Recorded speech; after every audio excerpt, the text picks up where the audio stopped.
எப்போ மக்களை நினைச்சுக்கிட்டு நாங்கள் ஏங்குற காரணத்தினால தான் மக்களாகிய நீங்கள் எங்களோடவே இருக்கீங்க. நமக்கிடையே ஏற்பட்டிருக்கக்கூடிய நிலைக்கம்தான் சிலரை தூங்க விடாமல் பண்ணுது. இப்போ தேர்தல் ஆணையம் மூலமா சிறப்பு தீவிர வாக்காளர் பட்டியல் திருத்தம் என்கிற பேரில் நம்முடைய வாக்குரிமையை பறிக்கிற சதியை அறிவிச்சிருக்கிறாங்க. ஏற்கனவே பீகாரில் இதனால் என்ன நடந்துச்சுன்னு பார்த்தோம். பாஜக தோல்வி உறுதியானா வாக்காளர்களையே நீக்க துணிஞ்சாங்க. அதே ஃபார்முலாவை தமிழ்நாட்டிலையும் இப்போ முயன்று பார்க்குறாங்க. தொடக்க முதலே இந்த சதியை உணர்ந்து நம்ம எல்லாரும் எல்லா வகையிலும் இதை எதிர்த்துட்டு இருக்கிறோம். இப்போ கேரளாவும் நம்மோட இதில் இணைஞ்சிருக்காங்க. மக்களாட்சியை காப்பதற்கான இந்த முன்னெடுப்பில் அனைத்து கட்சிகளும் அரசியல் வேறுபாடுகளை கடந்து பங்கெடுக்க வேண்டும் என்று நான் இந்த மேடையில் இருந்தவர்களுக்கெல்லாம் அழைப்பு விடுக்கிறேன். இயற்கை பேரிடராக இருந்தாலும் செயற்கையான அரசியல் சதியாக இருந்தாலும் எல்லாவற்றிலும் இருந்து காப்பதுதான் என்றைக்குமே நம்முடைய பணி.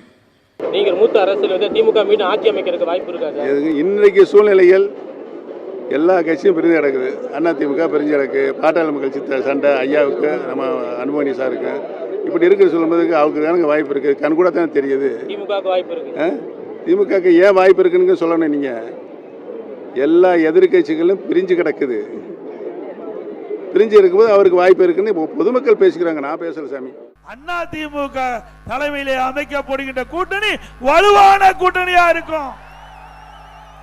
பாருங்க, கொடி பறக்குது, பிள்ளையார் சொல்லி போட்டாங்க. அதிமுக பொதுக்கூட்டங்களில் தாவேக்காவுடைய கொடிகள் பறந்ததா எடப்பாடி அவர்களே அதை ஒரு மாதத்திற்கு முன்னால் என்ன நிலைப்பாடோ நான் அன்னைக்கே சொல்லிட்டோம். அந்த நிலைப்பாட்டில் எந்த மாற்றமும் இல்லை. ஒரு மாதத்துக்கு முன்னால் என்ன நிலைப்பாடோ அந்த நிலைப்பாட்டில் இப்போ வரைக்கும் எந்த மாற்றமும் இல்லை. நாங்க அமைதியா இருந்தோம். நீங்க எல்லாம் விவாதம் பண்ணிட்டு அப்புறம் அதுக்கு பதில் சொல்லுங்கன்னா நாங்க எங்க போய் சொல்லுவோம். அதனால நான் பல விஷயம் இல்ல, நான் ஒரே வரியில இதை பதில் சொல்லணும்னு முடிவு பண்றேன். ஏன்னா திரும்ப இந்த கொஸ்டின்ஸ் வருது.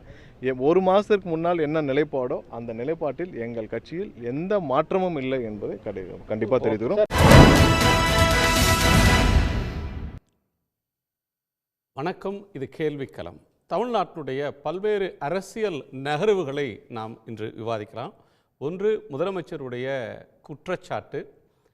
இயற்கை பேரிடர் அல்லது செயற்கையான சதி என்று எது வந்தாலும் ஒன்றிணைந்து போராடணும்னு சிறப்பு தீவிர வாக்காளர் திருத்த பட்டியல் சம்பந்தமாக வேண்டுகோள் விடுச்சிருக்கிறாரு. இன்னொன்று, தாவேகாவினுடைய துணை பொதுச் செயலாளர் சிடிஆர் நிர்மல்குமார் ஒரு அரசியல் ஸ்டேட்மெண்ட்டை சொல்லியிருக்கிறார். 30 நாட்களுக்கு முன்னால் எங்கள் கட்சி என்ன நிலைப்பாட்டை கொண்டிருந்ததோ, எந்த கட்சியோடும் கூட்டணி இல்லை, எங்கள் தலைமையில் ஒரு கூட்டணி, தாவேகா தலைமையில் ஒரு கூட்டணி, விஜய் முதலமைச்சர் என்கிற அந்த நிலைப்பாட்டில் எந்த மாற்றமும் இல்லை என்று சொல்லியிருக்கிறார். இது குறிப்பாக அந்த கூட்டணிக்காக பெரிதும் ஆசைப்பட்ட அதிமுகவினுடைய பொதுச் செயலாளர் திரு எடப்பாடி பழனிசாமி அவர்களுக்கான ஒரு பதில், அதிமுகவுக்கான பின்னடைவு, அதிமுகவுடைய அழைப்பை தாவேகா அதிகாரபூர்வமாக நிராகரித்திருக்கிறது. இதற்கு முன்னாடி வரையிலும் கட்சி தகவல் சொல்லப்படுகிறது அப்படின்னு சொல்லி சோர்ஸ் பேஸ்ட் இன்ஃபர்மேஷனாக தான் இருந்தது. இப்போது அஃபிஷியலாகவே அந்த கட்சியினுடைய நிர்வாகி ஒருவர் அலையன்ஸ் விவகாரத்தில் எங்கள் நிலைப்பாட்டில் மாற்றம் இல்லை அப்படின்னு சொல்லியிருக்கிறார். மெகா கூட்டணி அமைக்கிற அதிமுகவோட முயற்சி எந்த பின்னடைவை சந்தித்திருக்கிறது, ஏன் அவங்களால அடுத்த கட்டத்துக்கு போக முடியல, ஒரு நெருக்கடியிலும் கூட விஜயை வளைக்க பார்த்தாலும் அவர் அதற்கு இணங்காமல் இருப்பது எதை காட்டுது? தனித்து நின்று அல்லது தன் தலைமையில் ஒரு அணி அமைத்து வென்று விடுவோம் அப்படின்னு திரு விஜய் உறுதியாக நம்புகிறாரா, அவர் கட்சி நம்புகிறதா அப்படின்றது ஒரு ஆஸ்பெக்ட். இன்னொன்று, ஓபிஎஸ் சொல்லியிருக்கக்கூடிய ஒரு கருத்து. இதை நம்ம விவாதிக்க போகிறோம். நம்மோட திராவிட இயக்கத்தினுடைய சொற்பொழிவாளர் திரு நாஞ்சில் சம்பத், மார்க்சிஸ்ட் கட்சியினுடைய மூத்த தலைவர் திரு கனகராஜ், அஇஅதிமுக செய்தி தொடர்பாளர் திரு அதிவீர ராமபாண்டியன், விஜய் ஆதரவாளர் திரு லோகேஷ், பத்திரிகையாளர் மூத்த பத்திரிகையாளர் திரு பாக்கி, எல்லோருக்கும் வணக்கம். நான் நாஞ்சில் சம்பத்தோட முதல் கருத்தை கேட்க விரும்புகிறேன். நாஞ்சில், இந்த சம்பவத்தை எப்படி பார்க்குறீங்க? தாவேகாவுடைய நிராகரிப்பையும் ஓபிஎஸ் உடைய கருத்தையும் முதலமைச்சரோட குற்றச்சாட்டையும் வெவ்வேறு புள்ளிகள் இருந்தாலும் அதை எதை நோக்கி போகிறதா பார்க்குறீங்க? தமிழ்நாட்டு அரசியலில் அறமற்ற அரசியலை கூச்சமில்லாமல் செய்த எடப்பாடி பழனிசாமிக்கு இது ஒரு மிகப்பெரிய பின்னடைவு. மெகா கூட்டணி அமைப்போம் என்று வாய்ப்பந்தல் போட்டவருக்கு இன்றைக்கு தாவேகா அறிவித்திருக்கிற அறிவிப்பு அவருக்கு மிகுந்த அதிர்ச்சியை தந்திருக்கும் என்று நான் கருதுகிறேன். ஏற்கனவே அந்த கட்சியில் உறுதியான கூட்டணியாக இருந்த எஸ்டிபிஐ கட்சி பிஜேபி கட்சியோடு கூட்டணி வைத்துக் கொண்ட காரணத்தால் நாங்கள் இந்த கூட்டிலிருந்து விலகுகிறோம் என்று அந்த கட்சியினுடைய தலைவர் மதிப்பிற்குரிய முபாரக் அவர்கள் அறிவித்து அவர்கள் இன்றைக்கு திராவிட முன்னேற்றக் கழகத்தை ஆதரிக்கிற இடத்திற்கு வந்திருக்கிறார்கள். ஆகவே தீண்டுவார் இல்லாத தின்பண்டமாக, ஆடுவார் இல்லாத அரங்கமாக, பாடுவார் இல்லாத பாடலாக அதிமுகவை முட்டுச்சந்தில் கொண்டு வந்து நிறுத்தியிருக்கிறார் எடப்பாடி பழனிசாமி. ஒரு மாதத்திற்கு முன்னால் நாங்கள் எந்த முடிவை எடுத்தோமோ அதே முடிவில் இன்னும் உறுதியாக இருக்கிறோம் என்று தாவேகா அறிவித்திருப்பது அவர்களுடைய அரசியல் நிலைப்பாடு ரொம்ப மிக ஆரோக்கியமானது என்றே நான் கருதுகிறேன். இன்றைக்கு ஒரு யுத்த காலத்தை நோக்கி தமிழகம் தயாராகி கொண்டு வருகிற காலத்தில் அதிகாரத்தில் இருந்த கட்சி இப்பொழுது எதிர்க்கட்சி அந்தஸ்தில் இருக்கிற கட்சி ஒரு எந்த இடத்திலும் வெற்றி பெற முடியாது என்கிற அளவிற்கு ஒரு நெருக்கடியை சந்திக்கப் போகிறது. ஜெயலலிதாவின் காலத்தில் 45% வாக்குகளை பெற்றிருந்த கட்சி இன்றைக்கு வெறும் 21%த்தான் வந்திருக்கிறது என்பதை நான் சொல்லவில்லை, அவர்களுடைய எஜமானன் அமித்ஷாவே அறிவித்தார். அந்த 21% கூட இன்றைக்கு இல்லை. கிட்டத்தட்ட 17% அந்த கட்சியினுடைய வாக்கு வங்கி இன்றைக்கு சரிந்திருக்கிறது. ஆகவே தமிழ்நாட்டு அரசியலில் ஏற்கனவே நான் திரும்ப திரும்ப பலரிடமும் சொன்னேன், செவிகளிலும் சொன்னேன், தாவேகாவுக்கும் திமுகவுக்கும் தான் போட்டி என்று சொன்னேன். அது மீண்டும் இன்னைக்கு உறுதிப்படுத்தப்பட்டிருக்கிறது. அதிமுகன்ற கோணத்துல இந்த பிரச்சனையை நீங்க அணுகிறீங்க. விஜய் வருவாரா அப்படின்னு அவ்வளவு பெரிய ஒரு கட்சி காத்திருந்தது. அவர் அந்த கட்சியோட தலைவரே மீண்டும் மீண்டும் அதை வெளிப்படையாக தன்னுடைய எண்ணத்தை வெளிப்படுத்தினார் திரு பழனிசாமி. அதை நிராகரிச்சிருக்காங்க, அது பின்னடைவுன்னு சொல்றீங்க. இன்னொரு முனையில் பார்த்தால் இதுவரை ஒரு தேர்தலையே சந்திக்காத தாவேகா இப்படி ஒரு ஸ்டாண்டில் அவங்க எடுத்த ஸ்டாண்டில் ஸ்டப்பானாக இருக்கிறாங்க. ஆனால் அவர்கள் தலைமையில் ஒரு கூட்டணி அமைகிறதுக்கு இன்றைக்கி வாய்ப்பு இருக்கா? நீங்கள் எப்படி திமுகவுக்கும் தாவேகாவுக்கும் தான் போட்டி, ஒரு என்டிஏன்றது களத்தில் இல்லைன்னு சொல்ல முடியும்? ஆட்சியில் இருந்த கட்சி, மக்களை நேசித்த, மக்களோடு இணைந்து இருந்த ஒரு கட்சியை அவ்வளோ எளிதாக களத்திலிருந்து அப்புறப்படுத்த முடியுது உங்களால்? டிவிகே எந்த உறுதிப்பாட்டில் இந்த ஸ்டாண்டை எடுக்கிறாங்க? இல்லை, குமாரபாளையத்தில் பரப்புரைக்கு வந்த எடப்பாடி பழனிசாமி அதிமுக தொண்டனுடைய கையில் தாவேகா கொடியை கொடுத்து பிள்ளையார் சுழி என்று அறிவித்தார். இப்படி ஒரு செயலை எப்படி செய்ய துணிந்தார் என்பதை நினைத்து பார்த்தால் நான் கடுமையாக விமர்சிக்க வேண்டியவனாக இருக்கிறேன். இன்றைக்கு பிள்ளையார் சுழி போட்டவர்களுக்கு தாவேகா கட்சி நாமகரணம் போட்டிருக்கிறது. இப்படி ஒரு நிலைப்பாடு தாவேகா எடுத்திருக்கிறது என்றால் அவர்களுக்கு இருக்கிற நம்பிக்கையை அவர்கள் உறுதி செய்திருக்கிறார். கூடிய கூட்டம், அதிலே நீங்களும் நானும் பார்த்த அந்த ஆரம்பம் ஒரு 7 மணி வரைக்கும் காத்திருக்க முடியும் என்று அவர்கள் ஒரு காட்டியிருக்கிற அந்த செயல் இன்றைக்கு அவர்களுக்கு கனத்த நம்பிக்கையை தந்திருக்கிறது. 41 பேர் கல்லறை குயிலாகி போனதற்கு பிறகும் விஜய் மீது யாரும் இன்றைக்கு குற்றம் சாட்டாதது தமிழ்நாட்டு அரசியலில் எனக்கே இது அதிசயமாகத்தான் இருக்கிறது. ஆகவே அவர்களுடைய நம்பிக்கை மக்கள் திலகம் எம்ஜிஆர் 1972 திராவிட முன்னேற்றக் கழகத்தை எதிர்த்து திண்டுக்கல் இடைத்தேர்தலுக்கு வருகிற பொழுது வீசிய கையோடும் வெறும் கையோடும் தான் வந்தார். ஒரு சுயேட்சை சின்னம்தான் அன்றைக்கு அவருக்கு அந்த சின்னத்தில் எடுத்த எடுப்பிலேயே இமாலயை வெற்றி பெற்று 1977 தமிழ்நாட்டில் ஆட்சியை பிடித்தார் மக்கள் திலகம் எம்ஜிஆர். அதே பார்வையிலே தான் 1967 1977 அவர்கள் சிம்பாலிக்காக இன்றைக்கு காட்டிக் கொண்டிருக்கிறார்கள். இது தாவேக்காவினுடைய நம்பிக்கையை காட்டுகிறது. மக்கள் என்ன முடிவெடுப்பார்கள் என்பதை நாம் போக போகத்தான் தெரிந்து கொள்ள முடியும். அதிபர் ராமபாண்டியன், பெரும் பின்னடைவு, பெரிய அதிர்ச்சிக்கு திரு எடப்பாடி ஆளாகியிருப்பார். போட்டி இந்த இரண்டு கட்சிக்கும் தான் சொல்கிறார். இல்லை, போட்டி ரெண்டு கட்சிக்கும் தான் அப்படின்னு சொல்கிறத நானும் ஏற்றுக்கிறேன். ஆனால் ரெண்டாவது இடத்துக்கு தான் என்னுடைய கருத்து. எப்படின்னா, சார், இந்த சீண்டுவார் இல்லாத கடை இந்த மாதிரி அடுக்குமொழியில் பேசும்போதெல்லாம், அதாவது ஒரு கடை வேறு, அவர் பாணியிலே சொல்லுவோமே, ஒரு ஷாப்பிங் மால் என்பது வேறு. கடையை வைத்திருப்பவர்கள் சீண்டுபவர்களை தேடி அலைய வேண்டும். ஆனால் அதிமுக தமிழ்நாட்டில் மிகப்பெரிய கட்சி, அதனால இது போன்ற விஷயங்களுக்கு. அதிவீரர் ராமபாண்டியன், நான் தீண்டுவார் இல்லாத தின்பண்டம்னு சொன்னேன். அதான் சரி, நீங்கள் தீண்டுவார் இல்லாத தின்பண்டம் அப்படி இருக்கலாம். ஆனால் எப்போதுமே டிமாண்ட் இருக்கிற நட்ஸ், விலை உயர்ந்த விட்டமின்கள் நிறைந்திருக்கிற, புரத சத்துக்கள் நிறைந்திருக்கிற, எப்போதும் தேவையாக இருக்கிறது அதிமுக அப்படின்னு நான் சொல்கிறேன். நான் அதே மாதிரி, ஏன்னா நீங்கள் பேசும்போது நான் குறுக்க வரல. இப்போ நீங்கள் ஒரு தீண்டுவார் இல்லாத தின்பண்டம்னு மட்டும் சொல்லலை, இன்னும் வரிசையாக சொல்லிட்டே போனீங்க. அப்படி ஒவ்வொன்றுக்கும் என்னால் சொல்ல முடியும்.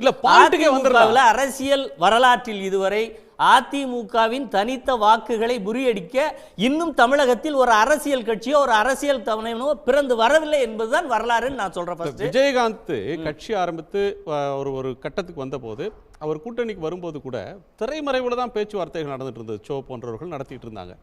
ஆனால் அதிகாரப்பூர்வமாக ஜெயலலிதா அவர்கள் வெளிப்படையாக விஜயகாந்த் எங்கள் கூட வந்தால் மகிழ்ச்சி, அவர் வருவார், பேசிக்கிட்டு இருக்கிறோம் அப்படின்லாம் தொண்டர்களுக்கு நம்பிக்கை விட்டல. இன்னொன்று, அவர் அந்த கூட்டணியை வேணாம்னு கூட அவர் நினைச்சாருன்னு தகவல்கள் உண்டு. ஆனால் எடப்பாடி பழனிசாமி அவர்கள் வெளிப்படையாக பேசுறதும், ஆர்பி உதயகுமார் போன்றவர்கள் தாவேக்காவை எச்சரிக்கிறதும், தனியாக போனீங்கன்னா ஒன்றும் இல்லாமல் போயிடுவீங்க அப்படின்னு அவங்களை எச்சரிக்கிறதுமாக எங்களோட வாங்கன்னு வெளிப்படையாக கூப்பிட்டோம். அந்த கட்சி அந்த அழைப்பை நிராகரிக்குது. இது வந்து ஏடிஎம்கேக்கு ஸ்னப் பண்ணது இல்லையா? இது சரி, இதில் எங்களுக்கு எந்த ஒரு இழப்பும் அதிமுக பார்த்தீர்களா? இப்போ நீங்கள் செய்தியில் போடுறீங்க, அந்த கட்சியை சேர்ந்த ஒரு நபர் பேசுகிற போது எங்களுடைய நிலைப்பாட்டில் அப்படியே இருக்கிறோம்னு சொல்கிறாரு. இப்போ எடப்பாடியார் அந்த மீட்டிங்கில் கூப்பிடும்போது மிக தெளிவாக தொண்டர்களின் எண்ணம் வெளிப்படுத்துகிறார்கள் என்பதை சொல்கிறாங்க.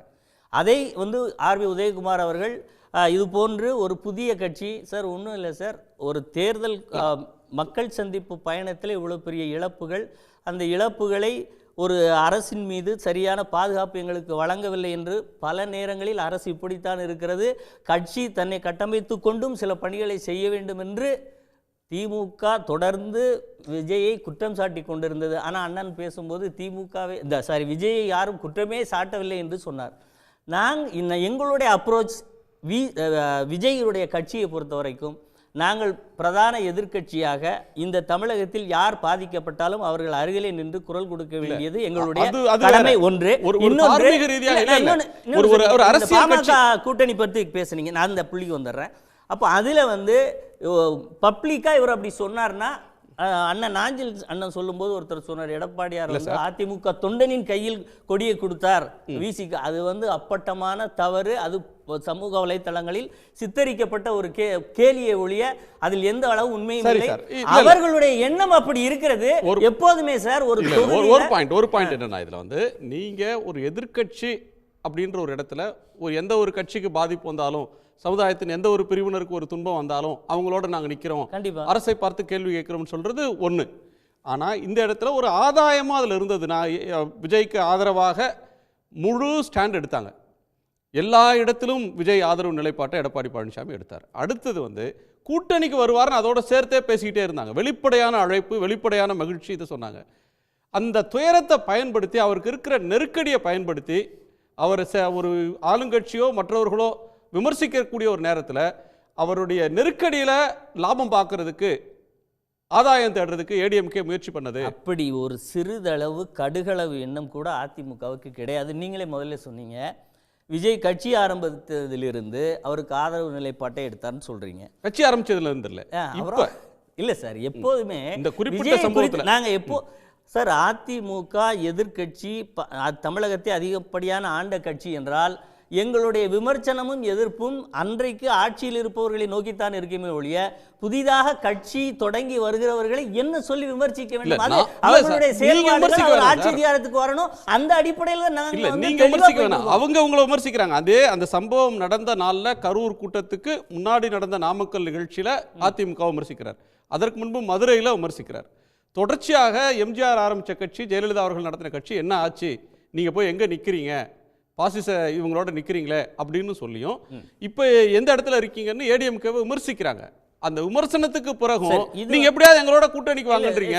உங்க கூட்டணி அழைப்பை நிராகரிக்கிறாங்க. இல்லை, இது நீங்கள் விமர்சனம் அப்படின்னு சொன்னீங்கன்னா இந்த விமர்சனத்தை திமுகவும் சரி அதிமுகவும் சரி எந்த அளவில் பார்க்கும் என்று சொன்னால், பிஜேபியோடு சேருகிற கூட்டணி கொள்கை கூட்டணி அல்ல.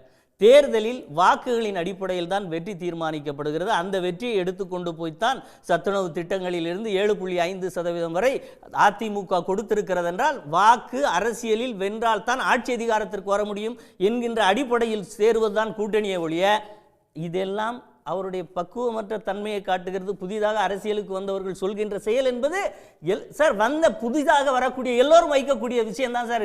இதை எந்த அளவுக்கு நாம எடுத்துக்கொள்ளணும்னா நீங்க சொல்ற அளவுக்கு எஃபெக்ட் இந்த ஒரு விஷயம் நடுவுல வந்து விமர்சனம் வந்தது சார். இல்ல சார், நடுவுல ஏடிஎம்கேவை பார்த்து இல்ல ஒரு செகண்ட் ஏடிஎம்கேவை பார்த்து விஜய் விமர்சிச்சார். சரி, அப்போ வந்து தொடக்கத்துல அவருக்கு பதில் சொல்லாதீங்கன்னு சொன்னவங்க ஒரு கட்டத்துல அவரை எதிர்த்து பதில் சொன்னாங்க.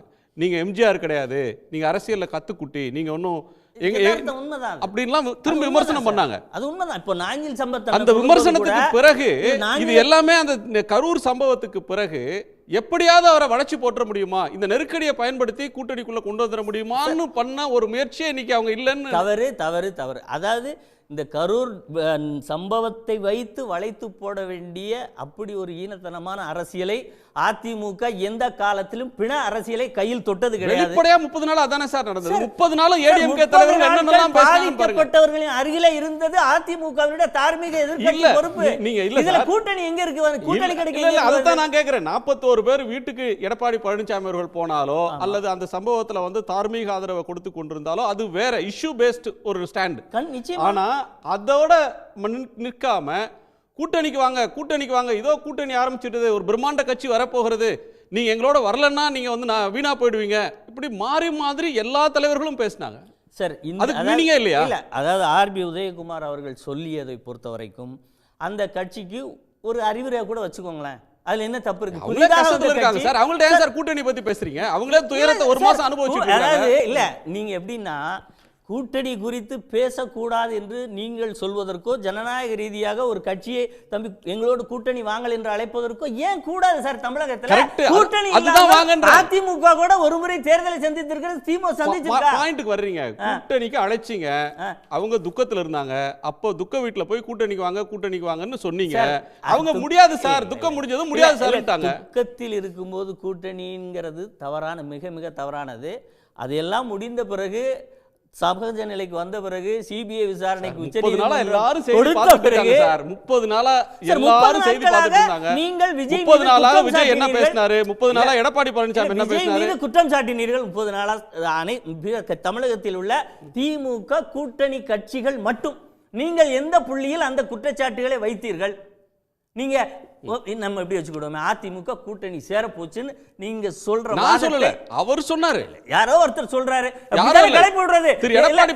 இந்த கேள்வி யாருன்னு சொன்னா அப்படி போய்கிட்டே தான் இருக்கும். அதனால எடப்பாடியார் கூட்டணிக்கு வாங்க அப்படின்னு சொல்லல, அந்த கட்சியை சார்ந்தவர்கள் பிள்ளையார் சொல்லி போடுகிறார்கள் அப்படின்னா சார் ஒவ்வொரு கட்சியிலும் வாக்களிக்கக்கூடிய அந்த வார்த்தை திருப்பி போட்டு காட்டுறேன். திரு கனகராஜ், அதாவது திரு எடப்பாடி பழனிசாமி அவர்கள் முதல்ல கம்யூனிஸ்டுகளை கூப்பிட்டார், ரத்தன கம்பளம் விரிப்போம் வாங்க அப்படின்னு சொன்னார். கம்யூனிஸ்டுகள் அதை வெளிப்படையாக நிராகரித்தாங்க. இப்போ சகோதரர் சொல்லும்போது கூட வாக்கு அடிப்படையில் வெற்றி பெற்றால் தானே ஏதாவது செய்ய முடியும், எனவே நாங்கள் யாரோட வேணாலும் கூட்டு சேருவோம் அப்படின்னு சொன்னார். ஆனால் நீங்கள் அதில் உங்களுடைய சுயத்தை இழக்கிறீர்கள் என்பதை தயவு செஞ்சு மறந்து விடாதீங்க. சிபிஐ விசாரணையை ஆதரிக்கிறதா இல்லையாங்கிறது உங்கள் விருப்பம். ஆனால் தமிழ்நாட்டை சார்ந்த பிறப்பிடமாக கொண்ட ஒரு ஐபிஎஸ் ஆஃபீஸர் கூட இருக்கக்கூடாதுன்னு சொன்னதை ஒரு பேச்சுக்காக கூட நீங்கள் மறுத்து பேசலையே. இது தப்பு. அப்போ தமிழ்நாட்டில் பிறந்து ஐபிஎஸ் ஆஃபீஸராக இருக்கிற அத்தனை பேரும் மோசமானவர்கள் என்று நீங்கள் நினைக்கிறீங்களா? நீங்கள் பேசியிருக்கணுமா வேண்டாமா? சரி, இப்போ எஸ்ஐஆர் வருது. ரொம்ப அவசரப்பட்டு போய் நீங்கள் ஆதரிக்கிறீங்க. நான் என்ன கேட்குறேன், பீகாரில் நடந்தது எதுவுமே உங்களுக்கு தெரியாதா? உச்சநீதிமன்றம் இப்போ தமிழ்நாட்டில் ஆதார் வேணான்னு சொன்னால் நீங்கள் ஏற்றுப்பீங்களா? உங்கள் நிலைப்பாடு அதுவாக இருக்குமா? நீங்கள் எதிர்க்கட்சிகள் எல்லாம் சேர்ந்து நீதிமன்றத்திலும் சாலையிலும் போராடியதன் காரணமாகத்தான் ஆதார் ஏற்றுக்கொள்ளப்பட்டு இருக்கிறது, மறந்துடாதீங்க. நீங்கள் டிராஃப்ட்டு இப்போ முதலமைச்சர் பேசுகிறாரு, ஒரு இயற்கை பேரிடரோ செயற்கை பேரிடரோன்னு. செயற்கை பேரிடரை கொண்டு வர்றாங்க. நீங்கள் டிராஃப்ட் ரோலு கொடுக்க மாட்டேன்னு ஒரு எலெக்ஷன் கமிஷன் சொல்லுது. அது என்ன சொன்னாலும் பரவாயில்லைன்னு நீங்கள் ஆதரிக்கிற நிலை உங்களோட ஒரிஜினல் நிலைன்னு நான் நினைக்கல. பிஜேபியோட கூட்டணி சேர்ந்ததுனால நீங்கள் அமைதி காக்குறீங்க. சரி, ஆணவ கொலை சம்பந்தமாக அதை தடுக்கிறதுக்கு ஒரு சட்டத்தை இயற்றுவதற்கு ஒரு கமிஷன் போடலான்னு சொல்கிறாங்க.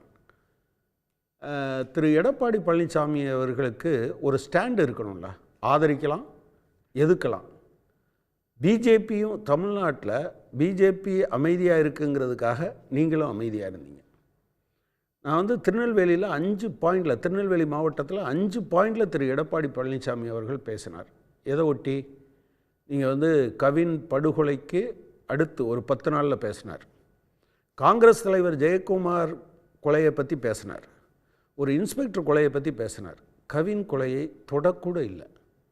எந்த இடத்திலும் ஆணவ கொலையை எதிர்த்து பேசாத பாஜகவோட சேர்ந்த பிறகு நீங்கள் அதில் அமைதி காக்குறீங்க. உங்கள் சுயம் இழந்திருக்கீங்களா இல்லையா?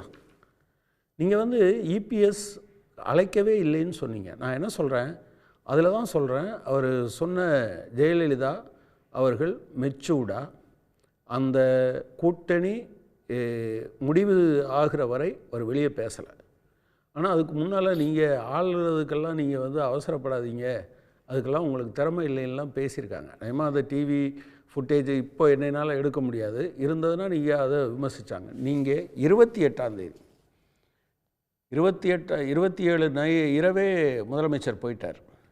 28ஆம் தேதி திரு எடப்பாடி பழனிசாமி அவர்கள் அங்கே போயிருந்தார். என்ன பேசினார் அப்போது? 28ஆம் தேதி பேசுனதை பாருங்கள். 29ஆம் தேதி அன்னைக்கு அண்ணாமலை பேசிய பிறகு திரு எடப்பாடி பழனிசாமி அவர்களுடைய டியூன் மாறுது. அல்ல, அதுக்கு நீங்கள் அது ரெண்டும் ஒரே கண்டென்ட்டு ரெண்டும் அப்படின்னு நீங்கள் சொன்னீங்கன்னா, நீங்கள் இப்போ காமிங்க, முடிஞ்சால் சன் நியூஸ் எடுத்து போட்டோம். முதல் நாள் 28ஆம் தேதி அவர் போன போது என்ன பேசினார், அதே போல் அவர் மாற்றி பேசியது. அண்ணாமலை பேசுகிறாரு, அதுக்கு பின்னால் தான் நைனா நாகேந்திரனும் அன்றைக்கி வந்தார், அவரும் அப்படி பேசலை. சீமான் அவர்கள் வந்திருந்தார், அவரும் அன்றைக்கி பேசலை. ஆனால் நீங்கள் அண்ணாமலை பேசின பிறகு மாற்றி பேசுனீங்க. நீங்கள் எடுத்து பாருங்கள், தமிழ்நாட்டு மக்கள் இதை கவனித்து கொண்டு இருக்கிறார்கள். அந்த மாதிரி ஒரு செய்தி இல்லை சார்.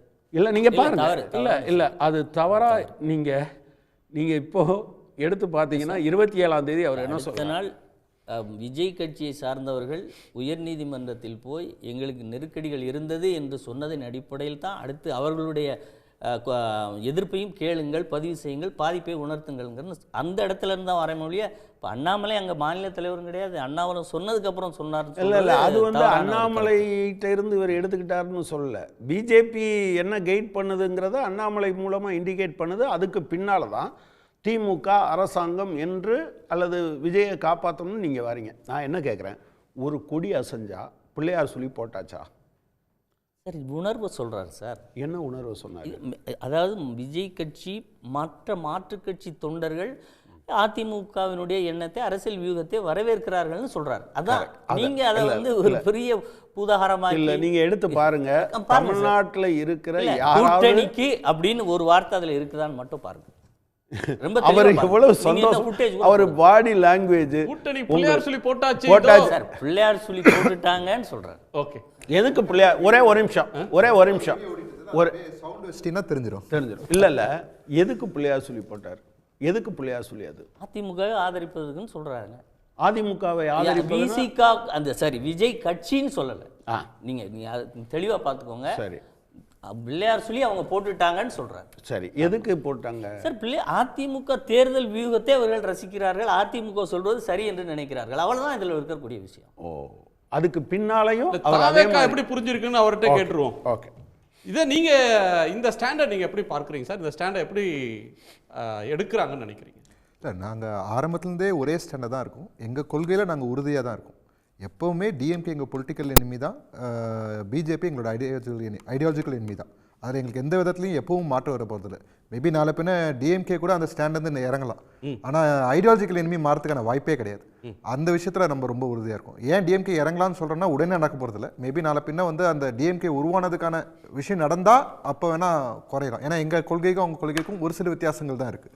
அதனால தான் அவங்க பொலிட்டிக்கல் எனிமியாக இருக்கிறாங்க, அதை ஒழுங்காக எக்ஸிக்யூட் பண்ணுறதுனால. எங்களோட பாயிண்ட் ரொம்ப சிம்பிள் சார்.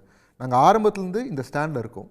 ஒரு துக்கம் நடக்குது, நாங்கள் கொஞ்சம் மௌனமாக இருக்கோம், அமைதியாக இருக்கிறோம். ஒரு அந்த துக்கத்தை வந்து கடந்து வரத்துக்காக ஒரு ஃபேஸில் இருக்கும். அந்த நேரத்தில் ஆதரவு தரோம் அப்படின்ட்டு நிறைய பேர் அவங்கவுங்களோட கருத்துக்களை சொல்லிட்டு இருந்தாங்க. அவங்ககிட்ட நான் ஒரே ஒரு கேள்வி கேட்குறேன். கரூரில் நாங்கள் மண்டபம் கிடைக்காம கஷ்டப்பட்டு வந்தோம், உங்களுக்குலாம் மண்டபமே இல்லைங்களா? ஆதரவு கொடுத்தீங்களே, ஒரு மண்டபம் கொடுக்க வேண்டியது தானே? இந்த கேள்வி இருக்குல்ல. உங்கள் அரசியல் ஒரு பக்கம் பண்ணுறாங்க, எங்கள் தொண்டர்கள்லாம் அங்கே போய் நின்றாங்க, கொடி அசைச்சாங்க அப்படின்னு சொல்கிறது, இதெல்லாம் கூட ஹைலைட்டு முன்னாள் அமைச்சர் உதயகுமார் என்ன சொல்கிறது, நீங்கள் சின்ன மீன், உங்களுக்கு நாங்கள் வேலியாக இருக்கிறோம், அரணாக இருக்கோன்ட்டு அந்த சிறுமப்படுத்துறது.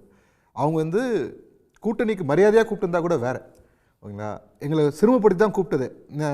நீங்கள் இதில் உள்ள வரேன்னா அழிச்சிருவாங்க அப்படின்னு. எங்களை அழிக்கிறது ஒரு பக்கம் இருக்கட்டும், நான் ஏடிஎம் கிட்ட திருப்பி கேட்குறதுன்னா, இந்த தடவை நீங்கள் ஆட்சியை அமைக்கலைன்னா உங்கள் நிலைமை என்ன ஆகும்? அந்த கேள்வி அவங்ககிட்ட நான் கேட்கணும்னு நினைக்கிறேன். நான் பதில் சொல்றேன். இல்லை நான் முடிக்கல சார். இல்லை, நீங்கள் இல்லை, நான் முடிக்கலைங்க, நான் இன்னும் முடிக்கல.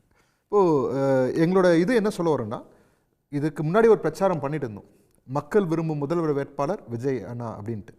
இப்போவும் அதே ஸ்டாண்டர்ட் தான் இருக்கும். ஏன்னா மக்கள் அந்த ஸ்டாண்டர்ட் தான் இருக்காங்க, மக்கள் அதை தான் விரும்புகிறாங்க. இவ்வளோ கோடி பேர் வந்து விஜயண்ணாவுக்கு இவ்வளோ விஷயம் தாண்டியும் அந்த ஆதரவு விஜயண்ணாவுக்கு இருக்குன்னா அதை நிறைவேற்றுறதுக்காக தான் விஜயண்ணா இங்கே கட்சி தொடங்கி வரார். அவ்வளோ பெரிய இதில் விஷயங்கள்லாம் விட்டுட்டு எடப்பாடியாரையோ இல்லை ஸ்டாலினையோ சிஎம் ஆக்கிறதுக்காக வந்து நம்ம வந்து கட்சி தொடங்கலை. இதில் என்னென்னா வந்து ஏடிஎம்கே ஹாட் சீட்டில் இருக்குது. அவங்க அந்த ஹாட் சீட்டில் இருக்கிறனால அவங்க டெஸ்பரேட்டாக சில விஷயங்கள் செய்ய பார்க்குறாங்க. நாங்கள் அவங்ககிட்ட ஒரு ரிக்வெஸ்ட் வைக்கிறோம், என்னென்னா நீங்கள் கூட இருக்கிற கூட்டணி ஒன்று இருக்கு இல்லையா, அந்த கூட்டணியெல்லாம் ஒதுக்கி வச்சுட்டு, ஓகேங்களா, ஒதுக்கி வச்சுட்டு நியாயமான வந்து ஒரு ரெஸ்பெக்ட்ஃபுல் வேலை எங்களுக்கு நீங்கள் அழைப்பு விட்டுருந்தா கூட நாங்கள் அதுக்கு ரெஸ்பெக்ட்ஃபுல் வேலை ரிப்ளை பண்ணுறதுக்கான வாய்ப்பு இருக்குது. அப்படி அழைச்சிருந்தா கூட்டணி போயிருப்பீங்களா? மரியாதையோடு ரெஸ்பெக்ட்ஃபுல்லா அழைச்சாங்கன்னா ரெஸ்பெக்ட்ஃபுல்லா ரிப்ளை பண்றதுக்கான வாய்ப்பு இருக்குன்ற விஜயே சொல்லியிருப்பாருன்றீங்க. ஐயோ, வாட் எப்படின்னா ரெஸ்பெக்ட் அவங்க என்ன கொடுக்குறாங்களோ அதுதான் ரிட்டர்ன் வரும் சார். கண்டென்ட் சேம் தானே சார்? கூட்டணிக்கு கூப்பிடுறாங்க, கூட்டணிக்கு வர்றீங்களா வரலையான்றது தானே. ரிப்ளையோட ஃபார்ம் என்ன மாறலாம், டோன் அண்ட் டெனர் மாறலாமே தவிர ரிப்ளை வரதுக்கான வாய்ப்பு இருக்கு. அது எப்போ அவங்க எக்ஸிஸ்டிங்கா இருக்கிற கூட்டணி இல்லாம இருந்தா. ஓகே, எக்ஸிஸ்டிங்ல ஒரு கூட்டணியில் இருக்காங்க இல்லையா, நமக்கு தமிழ்நாட்டுக்கு ஆவாத ஒரு கூட்டணியில, அந்த கூட்டணியில் இல்லாம இருந்து ரெஸ்பெக்ட்ஃபுல்லா எங்களை கூப்பிட்டு இருந்தா கூட ஒரு நாங்க எங்க சைடு இருந்து ரெஸ்பெக்ட்ஃபுல்லான ரிப்ளை வந்திருக்கும். இது அது அந்த விஷயத்தை அவங்க எங்களை ரொம்ப குறைச்சி எடை போட்டாங்களோ அப்படின்ற ஒரு எண்ணம் இருக்கு. நீங்க துக்கத்துல இருக்கும்போது கூட்டணிக்கு கூப்பிடுறத வந்து நீங்க உங்களை சிறுமைப்படுத்துறதா பாக்குறீங்க. பிஜேபியோட இல்லாம அழைப்பு கொடுத்தா அந்த அழைப்பு ஏத்துப்பீங்களா? இல்ல, ஏத்துப்போன்னு நான் சொல்ல மாட்டேன். அதுக்கான அவங்க எப்படி ரெஸ்பெக்ட்ஃபுல்லாக கூப்பிடுறாங்களோ அதுக்கான ரெஸ்பெக்ட்ஃபுல்லான ரிப்ளை வரும்ன்ற ஒரு பொலிட்டிக்கல் ஒரு ஷேரிங் தானே. அது என்ன கூட்டணி கூப்பிடுறதுன்னு விரோதமான கூட்டணி என்ன? ஏன்னா வந்து இந்த நாள் வரைக்கும் கூட்டணி இல்லாமல் வந்து ஒரே ஒரு எலெக்ஷன் தான் 2014, அது கூட வந்து அவங்க சிம்பிளை நிற்க வச்சு தான் ஏடிஎம்கே இருந்தாங்க, சில சின்ன சின்ன கட்சிகளை வச்சு. டிஎம்கே அது கூட கிடையாது, எல்லா எலெக்ஷன்லையுமே அப்படியே வந்திருக்காங்க. ஸோ கூட்டணி இல்லாமல் இங்கே இருக்குமான்னு கிடையாது. ஆனால் விஜயண்ணா வந்து மக்களோட கூட்டணி வைக்கணும்னு நினைக்கிறதுனால தான் அந்த மைண்ட் செட்டில் ட்ராவல் பண்ணுறாரு. இப்போ வரைக்கும் எங்களோட ஆரம்பத்தில் சொன்ன இது கரெக்டாக 1 இயருக்கு முன்னாடி முதல் கொள்கை மாநாட்டில் 27 அக்டோபர் 2024 சொன்ன அதே விஷயம்தான். எங்களோட கூட்டணிக்கு வரவங்க யாருக்காக இருந்தாலுமே ஆட்சிலையும் பங்கு, அதிகாரத்துலையும் பங்கு. கடந்த செயற்குழு கூட்டத்தில் முடிவெடுத்த விஷயம் இது விஜயண்ணா தான் கூட்டணியை தீர்மானிப்பார், அவர் தான் எங்களோட சிஎம் கேண்டிடேட். அதில் எங்களுக்கு மாற்று கருத்தே இல்லை. நீங்கள் ஃபஸ்ட்டு சிஎம் சார் பேசின ஒரு விஷயத்துக்கு மட்டும் ஒரு செகண்ட் நான் அவரோட கருத்தை கேட்டோம் சார். இந்த ஒவ்வொரு கட்சியிலையும் தீர்மானம் போடுவதும் எங்கள் கட்சி தலைவர் தான் முதல்வர் என்பதும் எல்லா கட்சியிலும் நடக்கக்கூடிய ஒரு சம்பிரதாய நிகழ்வுன்னு கூட வச்சுக்கோங்க. அது பெரிய அதுக்கான வாய்ப்பு இருக்கவர்கள் வந்து முதலமைச்சர் வேட்பாளர் எடப்பாடி பழனிசாமின்னு இப்போ ஆர்பி உதயகுமார் சொல்றாருன்னா அதுவும் சம்பிரதாயம் தான். அதை தான் சொல்ல வரேன் சார். ஆட்சியை பிடித்த அதிக எம்எல்ஏக்களே ஆட்சி அதிகாரத்தை தொடர்ந்து வந்திருக்கிற அல்லது ஒரு கூட்டணிக்கு தலைமை தாங்குகிற அதற்கான தேர்தல் கள அரசியல் அனுபவங்களை பெற்றிருக்கிற இயக்கங்கள் போடுகிற போது நம்ம முக்கியத்துவமாக பார்க்குறோம். அதர்வைஸ் சார் ஒவ்வொரு முறையும் விஜயகாந்த் கட்சி ஆரம்பிக்கும் போதும் முதலமைச்சர் சொன்னாங்க, அமமுக கட்சி ஆரம்பிக்கும் போதும் அத்தனை எம்எல்ஏக்கள் முன்னாள் எம்எல்ஏக்கள் எம்பிக்களை வைத்திருந்த டிடிவி தினகரன் சொல்லி பார்த்தாரு. எல்லாம் இப்போ ஓபிஎஸ் கூட அந்த குழுவை கூட்டி நான் தான் முதலமைச்சர் வேட்பாளர்னு சொல்லலாம், தப்பு கிடையாது. அதனால் வெற்றி தினகரன்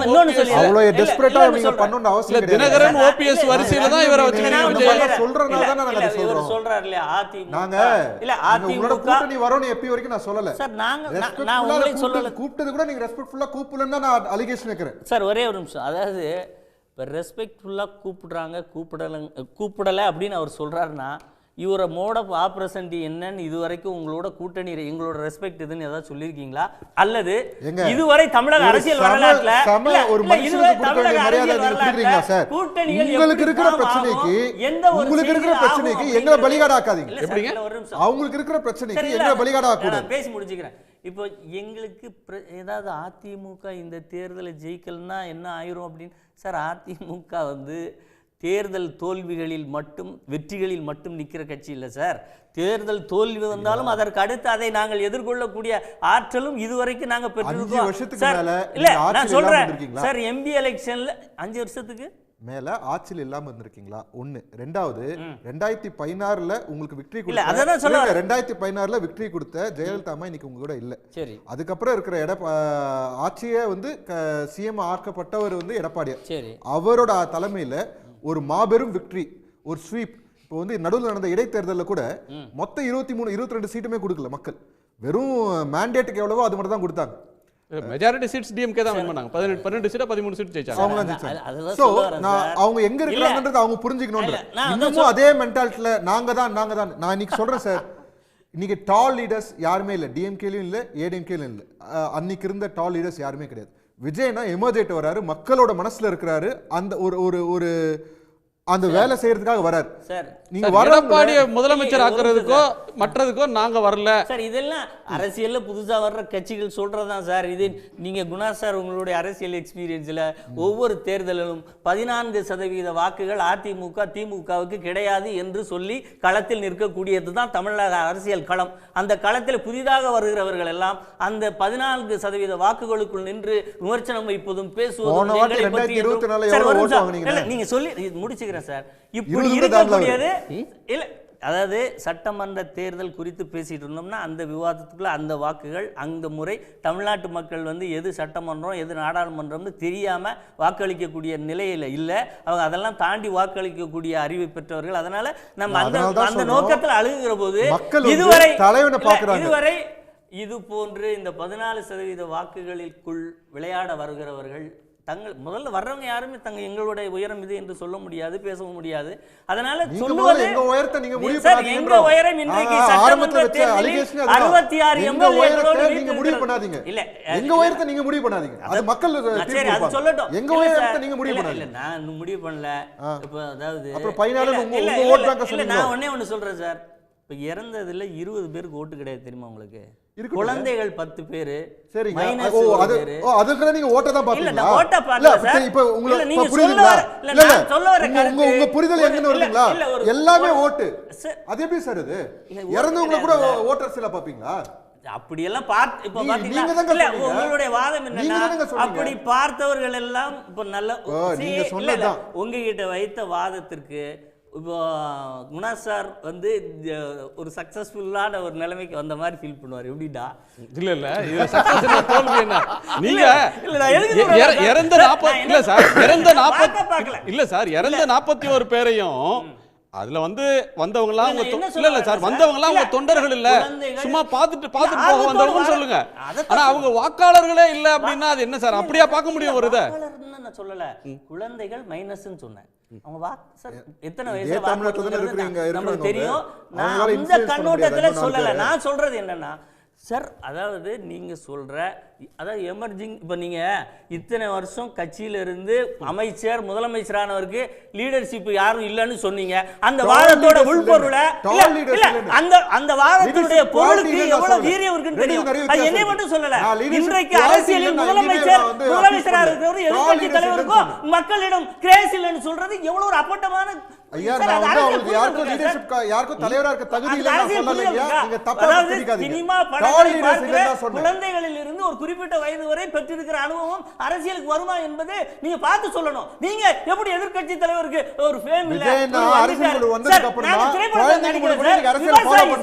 விவசாயி ஒவ்வொரு நாளிலும் தன்னுடைய அரசியல் பணியின் மூலம் வந்தவர். அதை பாருங்க. அதை விட்டுட்டு நாங்க லீடர் இல்ல, ஸ்டாலின் லீடர் இல்ல, துரைமுருகன் லீடர் இல்ல, அதிமுக இருக்கிற வேலுமணி லீடர் இல்ல. நீங்க எஸ்டாப்ளிஷ் பண்ணாத நீங்க இந்த விவாதத்தை வைப்பதற்கு எந்த நியாயம் இருக்குன்னு எனக்கு தெரியல. இல்லங்க, பாக்கியோட கோணத்தை கேட்டு நீங்க அவங்களுக்கு தான் கூட்டணி கூப்பிட்டீங்க, மறந்துடாதீங்க சார். கூட்டணிக்கு நாங்க கூப்பிடுறதுனாலயே நீங்க ஒழுங்கா கூப்பிட மரியாதையா கூப்பிட தான் அலிகேஷன் வைக்கல. ஏன் உயரத்தை நீங்க முடிவு பண்ணாதீங்க. உங்க உயரத்தை நான் வந்து விமர்சனம் பண்ணல சார். ஏன் உயரத்தை நீங்க விமர்சனம் பண்ண வாய்ப்பே இன்னும் தரப்படவில்லை. முதல் வாய்ப்பே இன்னும் தரப்படவில்லை. ஒரு இந்த இவங்களோட விவாதத்தை பார்க்கும் போதும் எனக்கு தோன்றியதும் அரசியல் நிகழ்வுகளை அப்சர்வ் பண்ணும்போது ஒரு கருத்து தோன்றுகிறது. எதுவுமே இறுதி கிடையாது.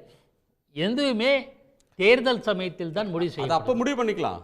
இப்ப அவங்க சொல்றதை எப்படி பாக்குறீங்க? இப்ப எல்லாருமே எது வேணா இன்டர்பிரேஷன் கொடுக்கலாம். இன்டர்பிரேஷன் இல்ல, பிளண்டா சொல்றாங்க. கூட்டணிக்கு கூப்பிடுறாங்க. அவர் கூட்டணிக்கு வரமாட்டோம் அப்படின்றத எங்க ஸ்டாண்ட்ல சேஞ்ச் இல்லைங்க அப்படின்னு சொல்றாரு. நண்பர்கள் விவாதத்தை பத்தி நான் சொல்ல விரும்பல. இன்னைக்கு காணொலியில சிடி நிர்மல்குமாரோடைய விவாதத்தை பார்த்தேன். நானும் தாவேகா பிரமுகர்கள் சில பேரோட பேசினேன். என்ன தகவல்னா, எந்த முடிவும் எடுக்காம அப்படியே இருக்காங்க. ஒரு மாசத்துக்கு முன்னாடி இல்ல இல்ல நீங்க தனியா பேசுனதெல்லாம் இல்ல ஒரு பாயிண்ட்ல இல்ல பாக்கி சார் ஒரு சார் பாக்கி நீங்க வந்து ஒரு விஷயத்தை இன்டர்பிரேட் பண்றதுக்கு உங்களுக்கு ரைட்ஸ் இருக்கு. ஆனா வெளிப்படையாக சொல்லி ஒரு பேட்டி வந்து தலைமைச் செயலகத்தில் நின்று அவர் சொல்றாரு, இதுதான் எங்க அரசியல் நிலைப்பாடு. ஒரு மாதத்துக்கு முன்பு நாங்க என்ன நிலைப்பாட்டில் இருந்தோமோ அதுதான் எங்கள் தலைமையில கூட்டணி, விஜய் முதலமைச்சர் வேட்பாளர் அவர் சொல்லிட்டு போறாரு. அதுல சேஞ்ச் இல்லைன்னு நிர்மல்குமார் தானே சொல்றீங்க? ஆமா, நிர்மல்குமார் பேட்டியை முழுக்க பார்த்தேன். அதற்கு பிறகு அதை கிராஸ் செக் பண்றதுக்காக சில தாவேகா பெருமகளோடு பேசினேன். இது பேட்டியை கிராஸ் செக் பண்றதுக்கா? நான் என்னுடைய திருப்திக்காக முழுக்க அது முழுக்க பார்க்கலையா இல்லை முழுக்க நான் புரிஞ்சுக்கலையா என்ன காரணமோ தெரியல. சரி, லெட் மீ கிராஸ் வெரிஃபிகேஷன் மறுபடியும் சரி பார்த்துக்க கேட்டபோது எங்களுடைய நிலைப்பாடு எதுவுமே இல்லை. ஒரு மாதத்துக்கு முன்னாடி ஏன்னா கரூர் சம்பவத்தை ஒட்டி எங்களுடைய மனநிலை வேற இது இருக்காரு. இன்னொரு தகவல் சொல்லட்டுமா? நவம்பர் 5ஆம் தேதி அவங்க பொதுக்குழு கூட்டுது. அப்ப தெரியும் அறிவிச்சிட்டாங்க சார். அதெல்லாம் ரொம்ப நேரம் ஆச்சு. பிரேக்கிங் நியூஸ் மத்தியானமே போட்டோம், அது விட்டுருங்க. Okay fine. நான் என்ன சொல்ல வரேன்னா, எதுவுமே முடிவாகாத வரையில் நாம சொல்லலாம். இப்போ அதிமுக மேல எல்லாரும் நான் என்ன கேட்கிறேன், முடிவு ஆகுற அன்னைக்கு இப்போ வந்துங்க 6 மாசத்துக்கு ஒரு டிபேட் இல்ல. அன்னைக்கு என்ன சம்பவம் நடக்குதோ அதை அன்னைக்கு பேசுறோம். ஆஸ் ஆன் டேட் ஒரு பார்ட்டி ஒரு ஸ்டாண்ட் அறிவிச்சிருக்கு. அது எங்க கட்சி ஒரு செகண்ட் சார் அந்த ஸ்டாண்டை ரீட்ரேட் பண்றாரு. அதாவது அந்த பழைய நிலைப்பாடு அப்படியே இருக்குன்னு சொல்றாரு. அதான் அவங்க ஸ்டாண்ட். அதை தெளிவுபடுத்தணும். அதை கிளாரிஃபை பண்றாரு. கூட்டணிக்கு வருந்தி அழைச்சிட்டு இருக்காங்க. அவர் வந்து இல்லங்க எங்க ஸ்டாண்ட்ல மாற்றம் இல்லைன்றார். நீங்க என்ன சொல்லணும்னா, ஒருவேளை விஜய் வந்து அதை அப்ரூவ் பண்ணல அல்லது அது அவருக்கு மேல இருக்கிற ஒரு செகண்ட் அவருக்கு மேல இருக்கிற பொதுச் செயலாளர் புசி ஆனந்த் இருக்கிறாரு வச்சுக்கங்க, அவர் வந்து இல்லை இது அதிகாரப்பூர்வ நிலைப்பாடு அல்ல அப்படின்னு சொன்னா அந்த கட்சி இன்னும் டெசிஷன் எடுக்கலீங்க, ஓப்பன் மைண்டடா இருக்கிறாங்கன்னு நீங்க ஆர்கியூ பண்ணலாம். சரி, அஃபிஷியலா வந்திருக்கிற ஒரு கருத்து அதுதானே நம்ம அதன் மேல தானே இன்னும் பேச முடியும். ஏன் இதை நான் சொல்ல வரேன்னா, அதிமுக எடப்பாடி பரப்புரையில் தாவேகா கொடியை பரப்பினாங்க. அதை பற்றி விவாதத்தில் அது வந்தாங்க, தொண்டர்கள் வந்தது உண்மை, அது வேற விஷயம். அப்போ அதை நம்ம கட்சி தொண்டர்கள் யாரும் எடப்பாடி பரப்புரையில் கொடி காட்ட வேண்டாம்னு யாரும் சொல்லலை. அதிகாரபூர்வமாக அந்த கட்சி சுப்ரீமோ ஆஃப் த பார்ட்டி சொல்ல யார் விஜய். நம்ம அதில் சொல்லாத வரையில் நாம் இதையும் எடுத்துக்க முடியாது சார்.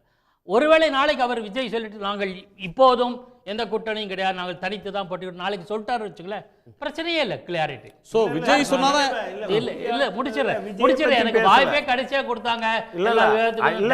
அதில் ஒரு தவறானது, அதாவது அந்த கொடியை நாங்கள் அனுப்பணுமா போனோமான்னு தாவேக்கா ஒன்றும் சொல்லலை. பட் எடப்பாடி பழனிசாமி அது அஃபிஷியலாக இருக்கிறது மாதிரி பிள்ளையார் சொல்லின்னு சொன்னாங்க. எனவே அந்த ஒரே சார் ஆடியோ ஒரு வாட்டி பார்த்துடலாம். அதிமுக தலைமையிலே அமைக்கப்படுகின்ற கூட்டணி வலுவான கூட்டணியா இருக்கும். பாருங்க, கொடி பறக்குது. பிள்ளையார் சொல்லி போட்டாங்க.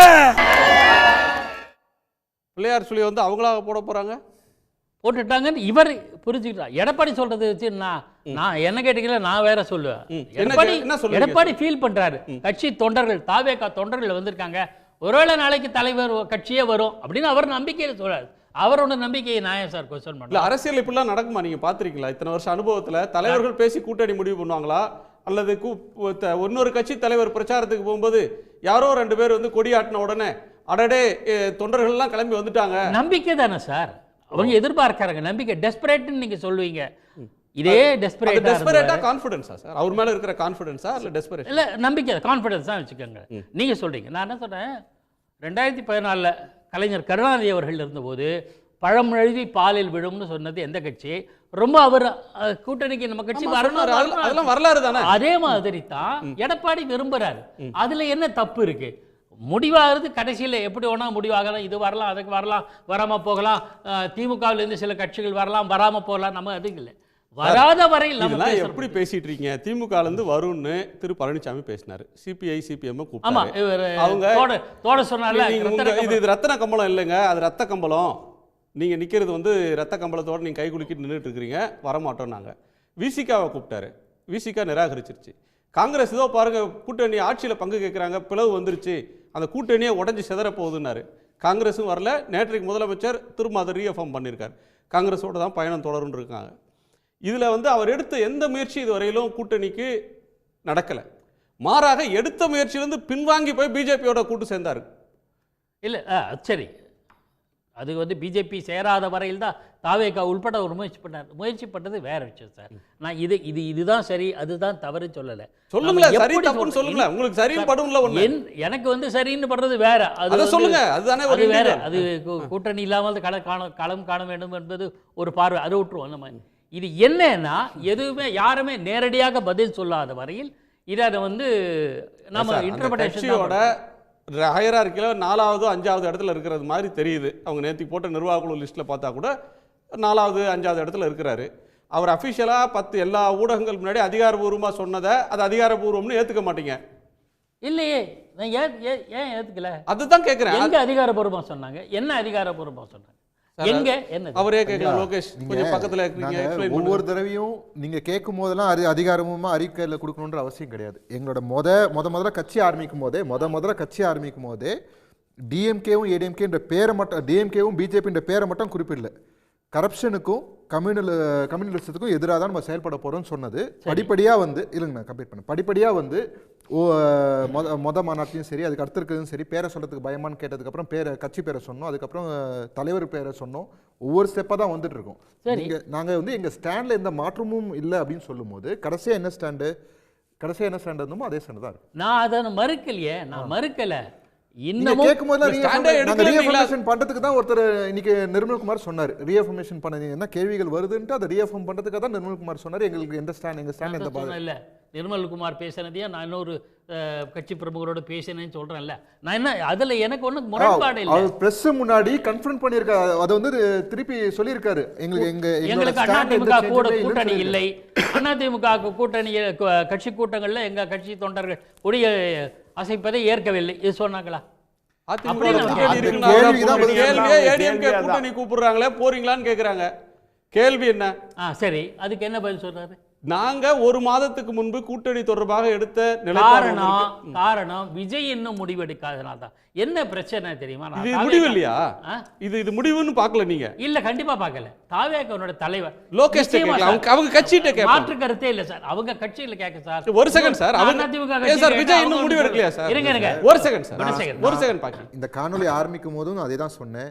எங்களோட பொலிட்டிக்கல் எனிமிலையும் ஐடியாலஜிக்கல் எனிமிலையும் சேஞ்சஸ் கிடையாது. அது கடைசி வரைக்கும் தொடரும், அவ்வளவுதான்.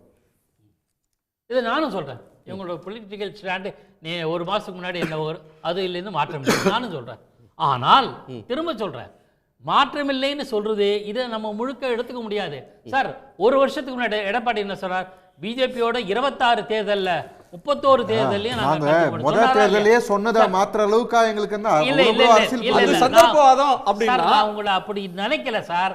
அரசியல்ல எது வேணா நடக்கலாம்ன்றது சொல்றேன். அரசியல் என்ன வேணா நடக்கலாம், அரசியல்ல எது வேணா தீர்க்கமா இருக்கிறோம் தான் நாங்க சொல்றோம். எது வேணா நடக்கலாம்ங்கறது புரிஞ்சுக்கிற யதார்த்தம் அவங்க எடுக்கட்டும் சார், நீங்க எடுக்கறீங்க. நான் எடுக்கல சார், எனக்கு எடுக்க வேண்டிய அவசியம் கிடையாது. அவங்க கட்சி முடிவு, ஒரு கட்சி முடிவு எடுத்துருச்சு, அதை ஒருத்தர் ரீட்ரேட் பண்றாரு.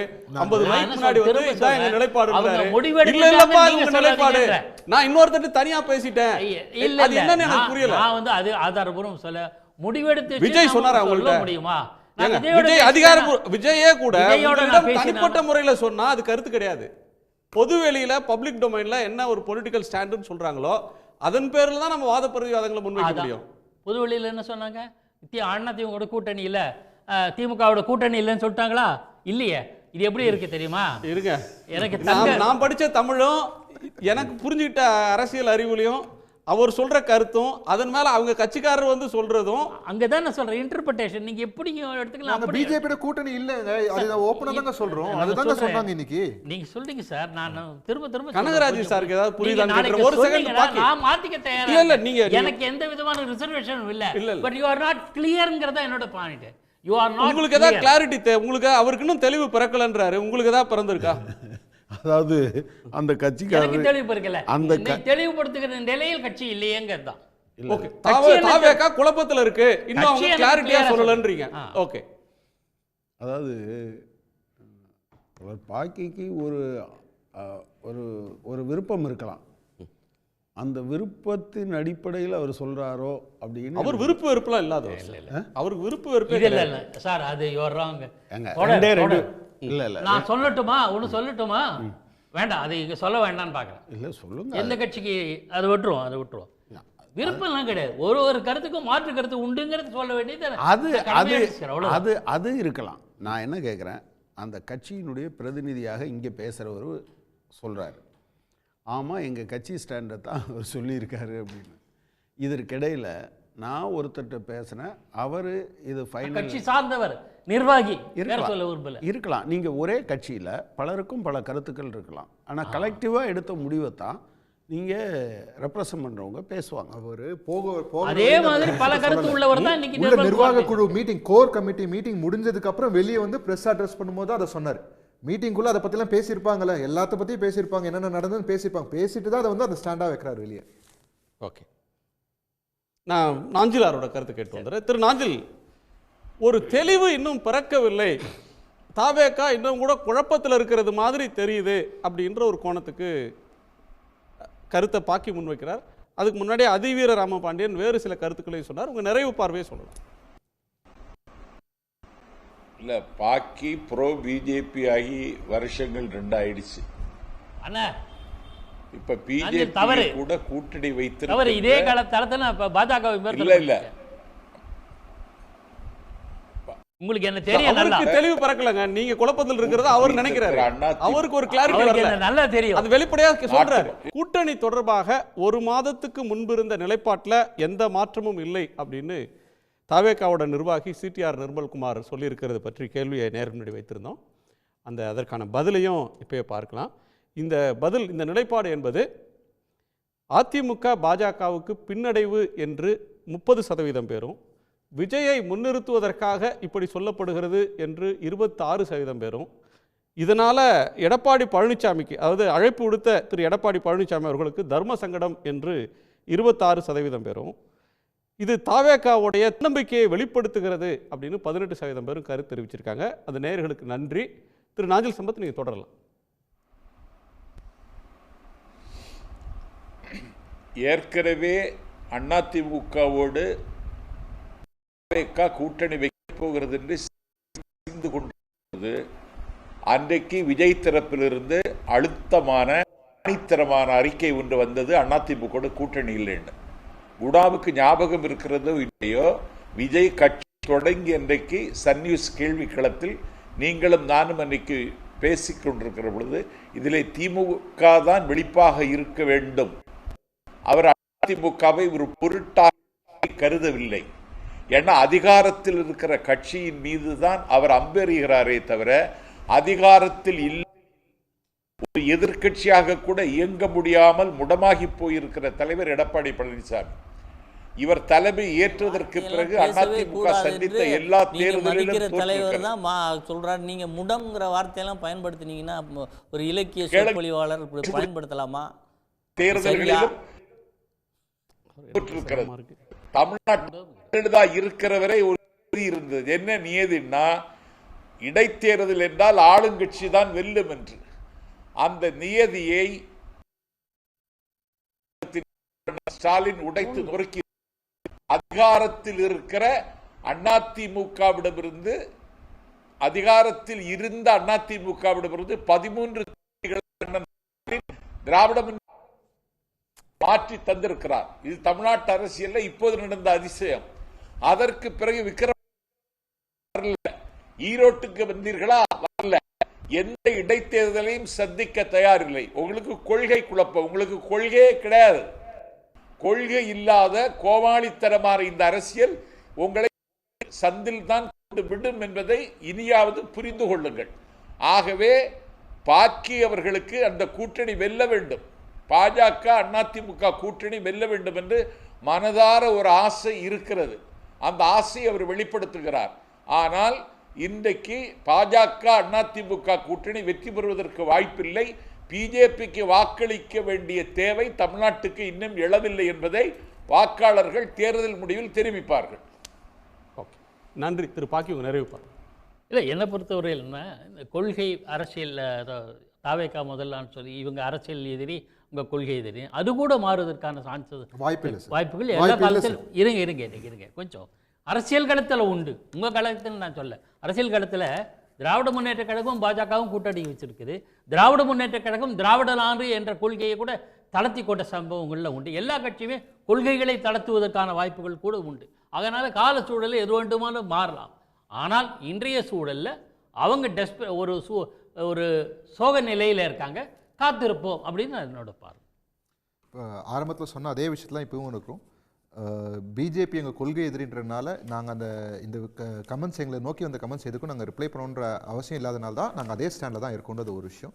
ரெண்டாவது விஷயம், டிஎம்கேவும் ஏடிஎம்க்கும் அலையன்ஸ் ஃபார்ம் பண்ணுறதுக்கு பெருசாக கட்டமைக்கிறதுக்கு இன்னும் முயற்சிகள் பண்ணிக்கிட்டே இருக்குது. நாங்கள் மக்களை நம்பி இருக்கிறோம். ஆனால் எங்களோட கூட்டணிக்கு வரவங்க யாருக்காக இருந்தாலுமே ஆட்சியிலையும் பங்கு அதிகாரத்துலையும் பங்குன்னு ஆரம்பத்தில் சொன்ன ஸ்டாண்டில் இப்போ வரைக்கும் இருக்கிறோம்.